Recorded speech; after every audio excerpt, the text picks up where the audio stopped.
Besti. Besti.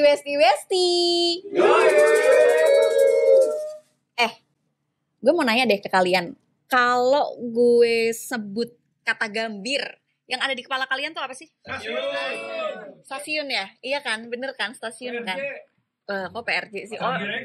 Oh gitu. Oke. Berarti kalau gue sebut kata gambir, kalian taunya stasiun ya? Pasti stasiun ya. Padahal gambir tuh sebenarnya bukan sekedar nama stasiun, tapi salah satu komoditas yang luar biasa di Indonesia dan itu merupakan salah satu hidden gem di Indonesia. Penasaran? Langsung aja kita ngobrol sama Pak Arsil. Apa kabar Pak Arsil? Baik. Elok-elok saja. Sudah betul ya Pak ya bahasa saya Pak ya? Betul, agak mirip-mirip Padang tapi pas belum. Oh gitu. Apa kabu? Kabar baik. Oh gitu. Aduh agak susah, nanti aja ya Pak. Di belakang kita ngobrol ya Pak ya. Oke, boleh silakan ya. Pak Arsil, gimana kabarnya? Baik, Dang. Dari mana Pak? Pesisir selatan ya Pak Bapak itu ya? Ya, tepatnya ya kita dari Kampung Ampalu, Nagari Gantiang Mudik Selatan Suranti, Kecamatan Sutra, Kabupaten Pesisir Selatan, Provinsi Sumatera Barat. Nah, itu yang tepatnya. Itu jauh banget ya Pak. Waktu itu saya pernah ke sana tuh ke tempat Pak Arsil itu 2 jam ya Pak dari Kota Padang ya Pak ya.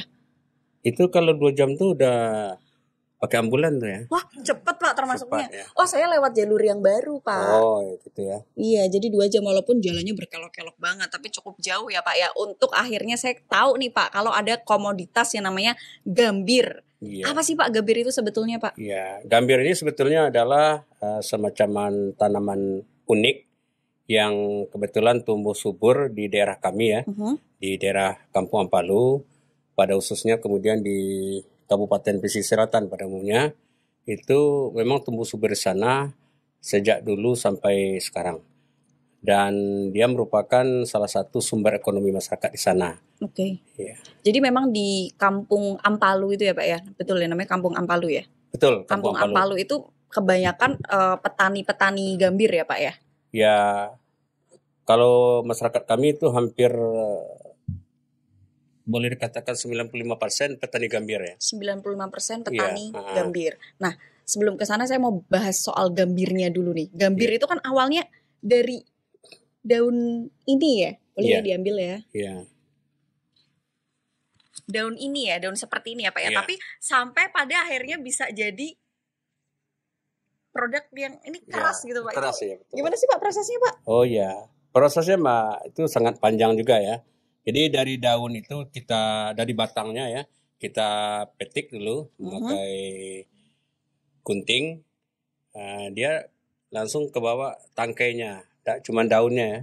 Dari hasil dipetik itu kita tempatkan pada satu wadah tertentu. Nanti kita lakukan perebusan selama kurang lebih 1 jam. Setelah dirasa cukup, dalam 1 jam tuh warnanya sudah mulai berubah, dianggap sudah matang ya. Lalu nanti kita ikat pakai tali. Kalau di pekerjaannya namanya tuh tali pelilit. Tali pelilit. Ya, kalau bahasa Padangnya tali pelili. Nah, nanti setelah kita lilit agak kuat, lalu kita tempatkan di bawah pras ya, di bawah pras. Nanti ada pras hidrolik. Kemudian setelah kita taruh di sana, lalu kita pras sampai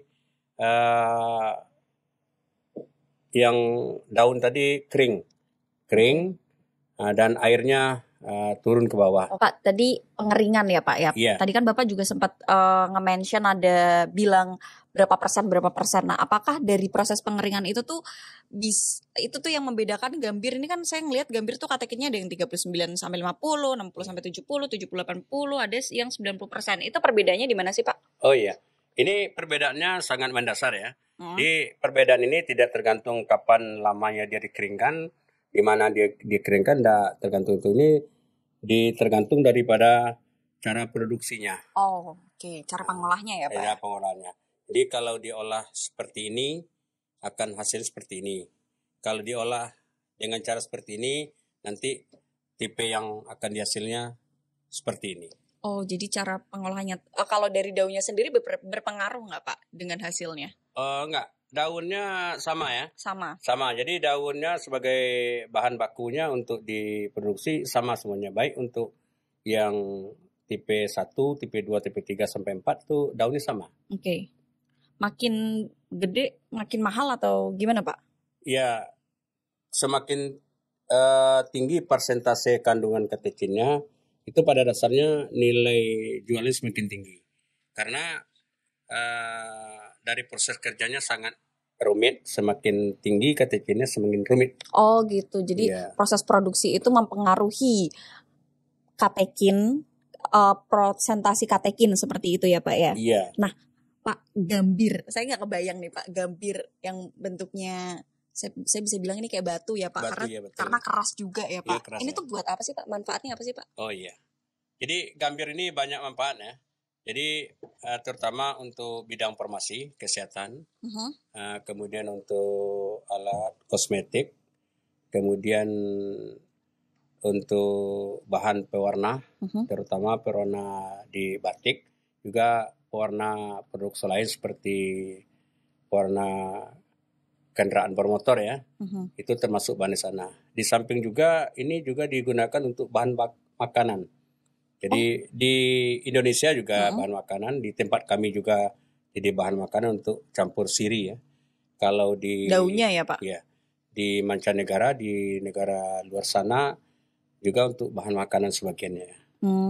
Jadi multiguna lah. Gitu. Tapi perlu pengolahan lagi ya Pak? Atau bisa langsung nih gambir yang bentuknya seperti batu ini, atau ada pengolahannya Pak seperti itu sampai pada akhirnya bisa dipakai buat kosmetik, terus cat. Harus diolah dulu kah Pak ini? Oh iya, ini bukan baru bahan bakunya nih ya. Dari bahan baku dari petani di mana dia dihasilkan, nanti diolah lagi ya, memakai alat industri. Ada yang sifatnya manual, ada yang dengan industri tinggi. Jadi untuk ini pada dasarnya di dalam gambir ini ada dua ya. Ada dua kandungannya, terutama namanya katechin. Ini ya Pak ya, katekin ya? Iya, katekin tulisannya, sebenarnya bacanya katechin ya. Katechin. Ya, katechin. Ya. Ada lagi yang kedua namanya tanin. Tanin. Ya. Keduanya itu manfaatnya berbeda juga ya. Kalau tanin ini lebih dominan ke pewarna. Sedangkan untuk yang tachin itu lebih dominannya untuk farmasi dan kosmetik. Oke, berarti yang ada di depan kita ini buat kosmetik ya Pak? Yang ini bisa untuk kosmetik, bisa untuk apa juga untuk farmasi. Iya, bisa juga untuk pewarna. Kan ini masih di dalamnya, ini kan masih bahan baku nih ya. Bahan baku yang belum dipisahkan. Oke. Jadi harus dipisahkan lagi supaya tahu nih kandungan katechinnya dan kandungan taninya. Seperti itu ya Pak ya. Nah Pak, kalau di Indonesia, tadi kan saya bilang gambir ini salah satu hidden gem. Karena sebelum saya ke Koperasi Bangkit Mandiri, saya nggak tahu nih Pak, kalau di Indonesia tuh ada komoditas namanya tuh gambir. Saya taunya kalau di Indonesia komoditas utamanya tuh kopi. Kita bisa bilang coklat gitu ya Pak. Nah, kalau gambir ini tuh sesuatu hal yang baru gitu. Gimana sih Pak awalnya Pak Arsil ini tuh mau mengolah komoditas gambir Pak? Oh iya. Padahal kan itu lumayan rumit ya Pak? Rumit ya. Begini ya. Jadi awalnya dia punya sejarah yang panjang juga ya di tempat kami ini. Jadi kehidupan masyarakat kami di sana dulu cuman bercocok tanam padi, sama ada sebagian kecil itu perkebunan karet. Apalagi akhir-akhir ini harga karet itu sangat jatuh ya di dunia. Lalu ada di sana dulu pedagang kain asongan yang datang ke tempat kami untuk berdagang kecil-kecilan lah ya. Jadi mereka dia berasal dari tempat penghasil gambir ini, masih di kabupaten kita juga. Karena kehidupan masyarakat di sana sangat sulit ya secara ekonomi, maka dari Bapak pedagang asongan tadi dia menganjurkan supaya kita coba menanam komoditi ini. Anehnya di awalnya ini sebagai masyarakat kami ini nggak nerima ya. Ini mau tanaman apa nih? Kayak kalau kita bilang tadi masa dari daun sekecil ini ya bisa jadi uang yang jutaan, nggak mungkin lah kan. Tapi setelah dicoba ya, awalnya itu cuma 1-2 orang yang mencoba. Ternyata setelah tahun pertama 1-2 orang itu berhasil dan rupanya ini sangat bernilai secara ekonomi.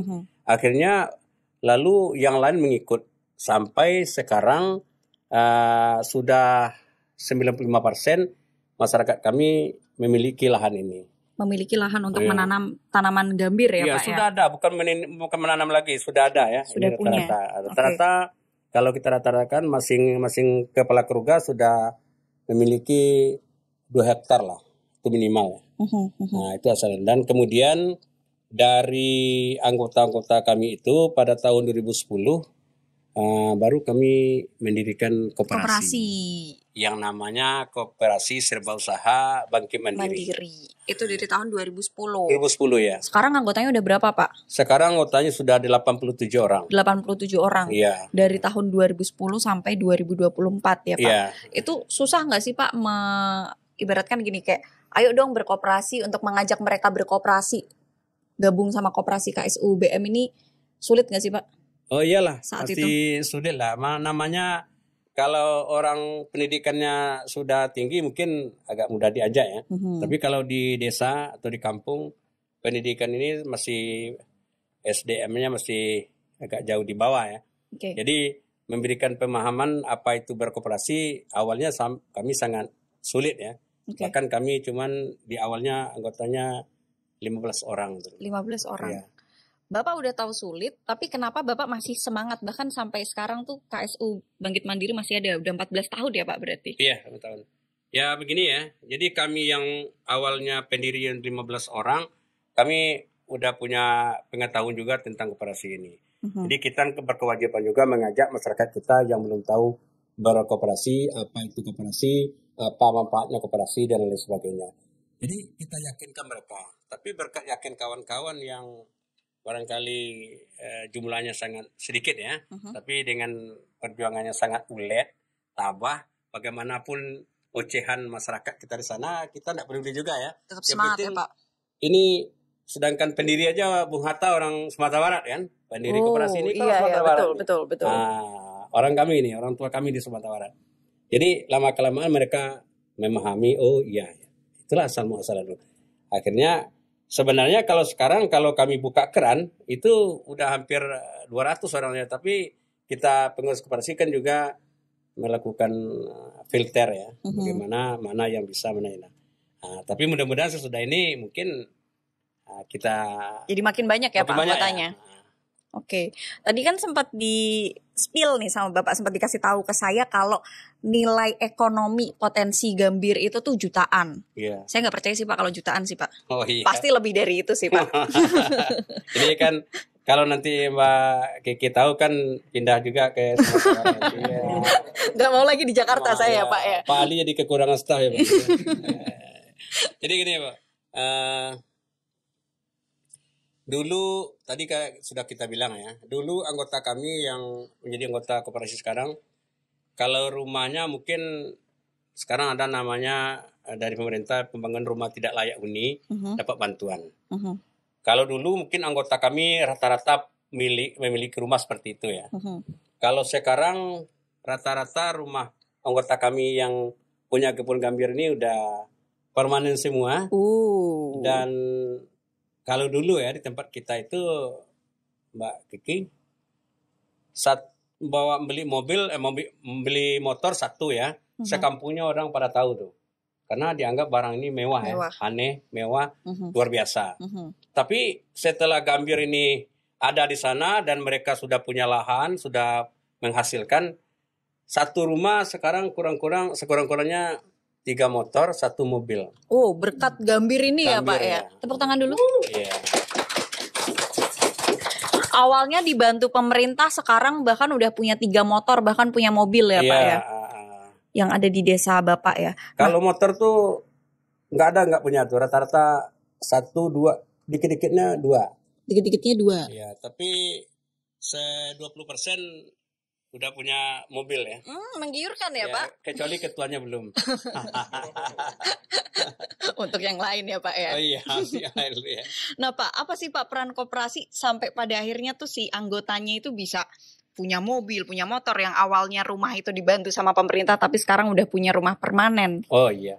Ini ya. Jadi setelah masyarakat kami SDM meningkat bahwa menanam gambir itu mempunyai nilai ekonomi yang tinggi, tapi mereka tidak punya modal awal ya. Jadi semua anggota kami ini kami berikan bantuan modal untuk bikin kebun, untuk pengadaan alat-alat produksi yang sederhana ya, tapi yang belum modern, yang masih manual, konvensional, dibantu dari koperasi. Akhirnya mereka bisa berdiri sendiri, tidak ngutang, tidak minjam ke bank, tidak minjam ke tengkulak lain. Mereka rata-rata tuh minjam ke koperasi. Nah, dari sana pun masyarakat yang dari sana semakin tertarik. Oh iya ya, gambirnya bernilai ekonomis tinggi dan modal kerjanya bisa kita minjam sama koperasi. Itulah daya tarik barangkali koperasi kami sampai hari ini.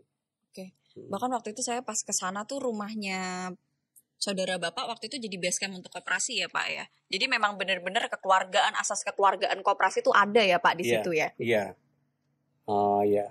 Jadi kalau di sana ya, itu kantor koperasi kami cuman rumah anggota ini nggak kepakai ya silahkan dipakai aja. Begitu. Jadi ada rasa kebersamaan ya. Karena koperasi belum punya kantor sendiri, belum punya aset tetap seperti tanah ya, maka anggota kami yang punya tempat dikasih sama itu untuk bekerja pengurusnya. Untuk aktivitas koperasi sehari-hari ya, Pak ya. Iya. Gambir, tadi saya sebut hidden gem dan ternyata diperkuat sama berita yang satu ini, Pak. RI kuasai 80% komoditas gambir dunia, ekspor ke India hingga Eropa. Emang bener, Pak, gambir Indonesia tuh se-wow itu, Pak? Sehebat itu? Iya, sebenarnya ya. Cuma selama ini agak ditutup ya. Tapi sekarang udah mulai terbuka bahwa gambir itu adalah gambir Indonesia menguasai 80% pasar dunia. Dari 80% pasar dunia yang berasal dari Indonesia itu sebenarnya itu Sumatera Barat, Sumatera Barat yang lebih itu mungkin dari yang paling banyak menghasilkan gambir ya, Pak, di Indonesia tuh ada di Sumatera Barat. Sumatera Barat ya. Dan memang komoditas ini tuh udah diekspor kemana aja, Pak? Oh ya, komoditi ini sudah diekspor. Kalau sekarang ke India, ada juga yang ke Bangladesh dan lain sebagainya. Sampai di sana sampai hari ini ya. Oke, ke India dan Bangladesh. Ya. Kalau sekali ekspor gitu bisa berapa banyak, Pak? Ya, kalau sekali ekspor itu tergantung permintaan ya. Ada 2 kontainer, ada sampai 3 kontainer dan lain sebagainya. Kalau pihak bayarnya meminta lebih, kita bisa nyediain pasokan lebih dari itu. Emang kalau di KSU Bangkit Mandiri ini tuh bisa produksi sampai berapa banyak sih, Pak? Per hari atau per minggunya? Kalau di koperasi kami ini kalau dihitung per hari ya, kalau per harinya rata-rata 1 ton lebih lah. Karena kami hitung kemarin dalam 1 minggu tuh 10 sampai 15 ton. Itu per minggu ya. Jadi kalau 1 bulan bisa dikalikan saja. Itu kira-kira 1 ton per 1 ton lebih per hari. 1 ton lebih per hari. Iya, per hari. Nah, waktu itu kan saya ngelihat tuh, Pak, di tempat produksi gambir. Iya. Itu harus dijemur di bawah sinar matahari kan ya, Pak? Iya. Nah, ada kendala nggak sih, Pak, kalau misalkan nih pas lagi musim hujan gitu, jadi produksinya turun? Iya. Ada kendala itu nggak, Pak? Oh iya. Jadi kalau gambir ini ya tidak begitu berpengaruh terhadap musim ya. Apakah itu musim penghujan sedang atau musim kemarau, sebenarnya tidak pengaruh. Kalau untuk produksinya, tapi kalau untuk pengiringannya memang banyak sedikitnya berpengaruh. Tetapi di akhir-akhir ini ya kita sudah punya cara lain. Jadi kalau kita andalkan saja pengiringannya dengan memakai matahari, barangkali kalau musim hujan semua gambirnya tidak bisa kering ya. Tapi sekarang ada wadah baru dijemur 1 hari udah mulai keras sedikit, nanti dipindahkan ke tempat open. Oke, jadi udah dibantu sama oven ya Pak ya? Jadi hari musim penghujan pun enggak masalah dia kan. Tetap bisa produksi ya Pak ya? Kalau permintaan pasar Pak, kalau itu kan tadi pertanyaan saya kan adalah produksi bisanya berapa sehari. Kalau permintaan pasar tuh paling banyak selama ini berapa banyak Pak? Oh iya, selama ini itu paling banyak sampai 200 ton per bulan ya. 200 ton per bulan? Per bulan ya. 200 ton per bulan? Iya. Berapa banyak kontainer tuh Pak? Itulah. Barangkali ada kontainer ini kan ada yang 8 ton, ada 12 ya, ada yang lebih kan. Oke. Itu tergantung kontainer yang dipakai. Tapi 200 ton per bulan ya Pak? Itu permintaan paling banyak selama ini ya Pak ya? Nah, kalau untuk memenuhi kebutuhan itu tadi Pak 200 ton itu tuh ada tantangan tersendiri nggak sih Pak untuk supaya Bapak tuh ngarahin teman-teman anggota koperasi? Ada tantangan tersendiri nggak sih Pak? Ada kesulitan nggak sih Pak di situ? Memasarkan mereka? Kan kalau waktu permintaan itu tinggi, pasti mau harga naik kan. Nah, biasanya itu ekuivalen ya antara harga dengan permintaan. Jadi karena di koperasi kami mungkin jumlah anggota kami belum begitu banyak ya, maka sesuai dengan permintaan itu di sana kan ada lagi kecamatan tetangga, desa tetangga yang juga menghasilkan gambir ini. Maka kami dari koperasi itu membeli dari yang bukan anggota. Iya. Nah, jadi kalau bukan anggota di sana mungkin sampai 500 ton bisa dipenuhi ya. Di sana kan lokasinya kebunnya sudah ribuan ton, sudah ribuan hektar. Sana ya. Lebih luas ya Pak daripada di desa Bapak seperti itu? Iya, lebih luasnya. Cuman sentral awalnya di tempat kita ini dulu, sentral awalnya. Oke. Itu kan tadi 87 anggota ya Pak dengan permintaan yang ternyata tuh sebesar itu hingga 200 ton.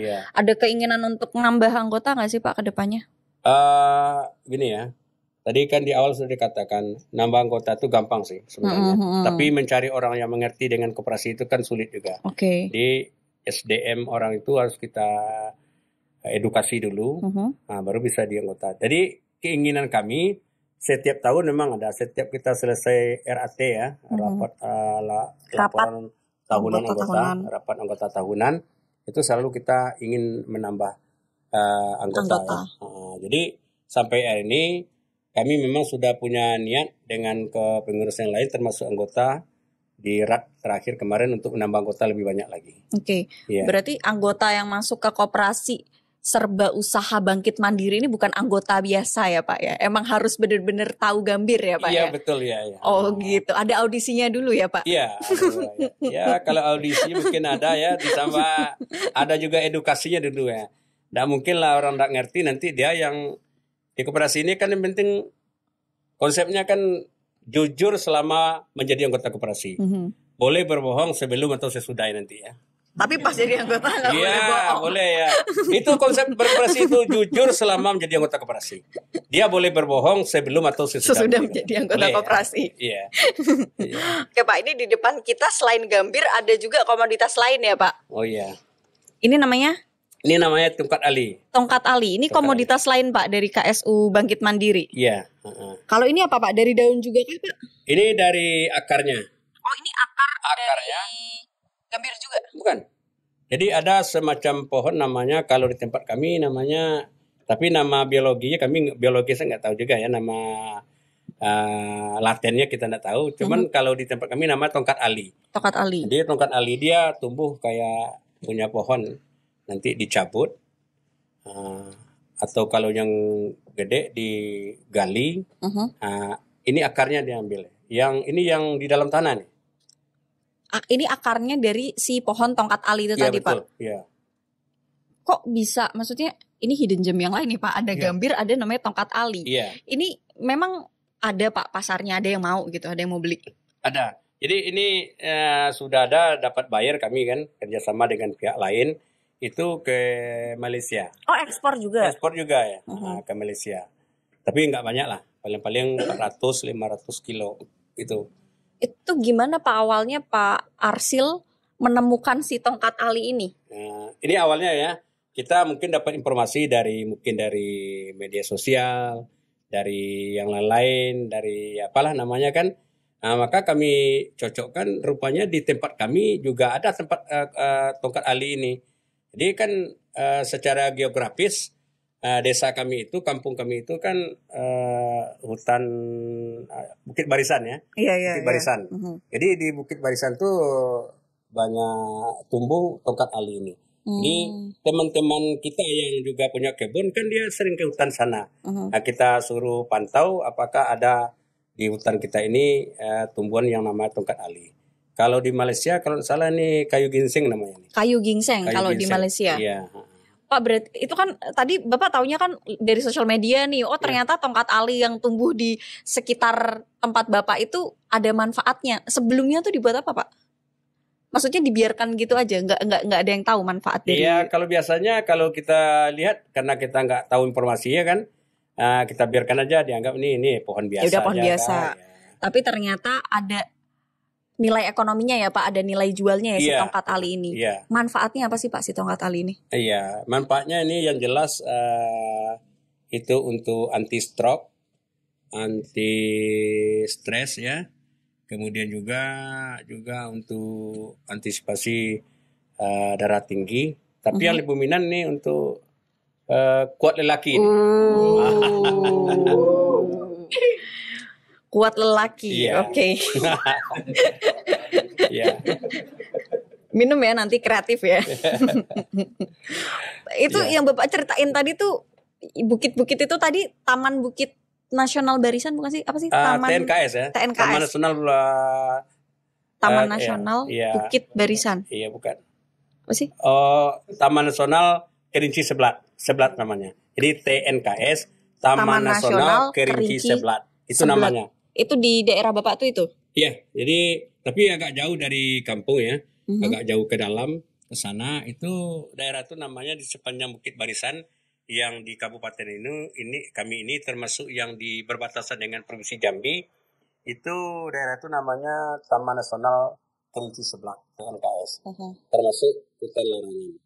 Tapi kalau ada masyarakat yang ingin berkebun itu pun juga tidak dilarang.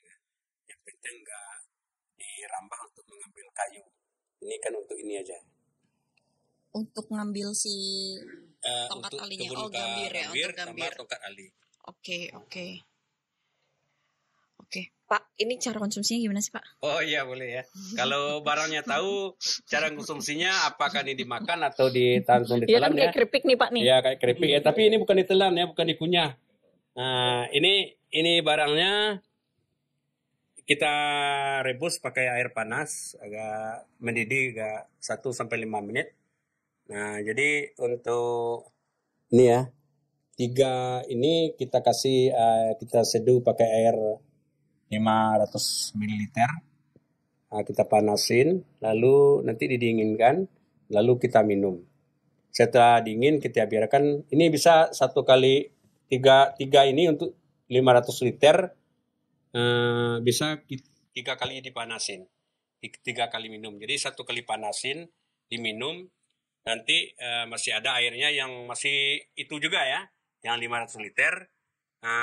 Kita panasin lagi, kita minum. Besok kalau masih ada diminum lagi 3 kali. Bisa juga. Berarti kayak teh gitu ya Pak ya? Iya, kira-kira lebih kurang kayak teh ya Pak ya. Kayak teh ya. Oke. KSU Bangkit Mandiri sekarang udah berhasil untuk memberdayakan si masyarakat yang ada di sekitar yang awalnya rumah dibantu sekarang jadi punya kendaraan segala macem. Terus habis itu juga udah berhasil ekspor dengan 200 ya Pak ya tadi 200 ton ya. Ekspor ya Pak. Mau ngapain lagi nih Pak harapan kedepannya KSU Bangkit Mandiri? Oh iya ya. Ya kalau dapat nih KSU Bangkit Mandiri selama anggotanya bertambah. Kemudian kami itu dapat ya kerjasama dengan Kementerian Koperasi dan usaha kami semakin berkembang. Atau kira-kira. Oke, berarti ingin pasarnya lebih luas ya Pak tentunya ya Pak ya, bukan cuman ke India tapi mungkin bisa ke berbagai negara yang lain seperti itu ya Pak Arsil ya. Termasuk juga pasar lokal Mbak. Oh iya. kan pasar lokal ini sebenarnya ini anehnya ya. Kalau informasi yang terakhir kita terima dari kawan-kawan nih, ini dijual ke India, sementara perusahaan-perusahaan yang butuh bahan bakunya dari gambir, malah perusahaan di Indonesia beli ke India lagi. Kan kebalik jadinya kan. Jadi rencana kami ya, termasuk juga program ke depan, KSU Bangkit Mandiri bisa mendapatkan bayar-bayar yang lokal yang ada di Indonesia. Itu kira-kira. Supaya mereka nggak impor lagi ya Pak, langsung aja make yang ada di Indonesia ya Pak. Masa barang kita diekspor impor kan? Habis dijual dibeli lagi ya Pak ya, kan? Bolak-balik ya Pak ya. Satu pintu aja ya Pak ya kalau bisa ya, dari Indonesia untuk Indonesia kayak gitu ya Pak Arsil ya, mantep. Oke. Terima kasih sekali Pak Arsil udah mau ngobrol bareng sama kita di Insting, di Inspirasi Penting. Udah terbang dari Padang, dari pesisir selatan sampai Jakarta, luar biasa sekali loh Pak Arsil. Terima kasih ya Pak. Kalau Kemenkop memanggil dekat deh. Oh gitu. Kalau Kemenkop memanggil dekat. Sejauh apapun dekat ya Pak ya. Saya suka semangat Bapak. Nah itu dia Besti, obrolan gue bareng sama Pak Arsil hari ini. Semangat beliau perlu kita tiru nih untuk terus mau memberdayakan potensi yang ada di Indonesia, dan tentunya petani-petani yang ada di Indonesia ini diberdayakan supaya bisa lebih naik kelas. Nah buat Besti semua, jangan lupa untuk terus nonton Insting di akun YouTube Kemenkop UKM, dan jangan lupa untuk terus like, komen, dan subscribe ya. Bye Besti.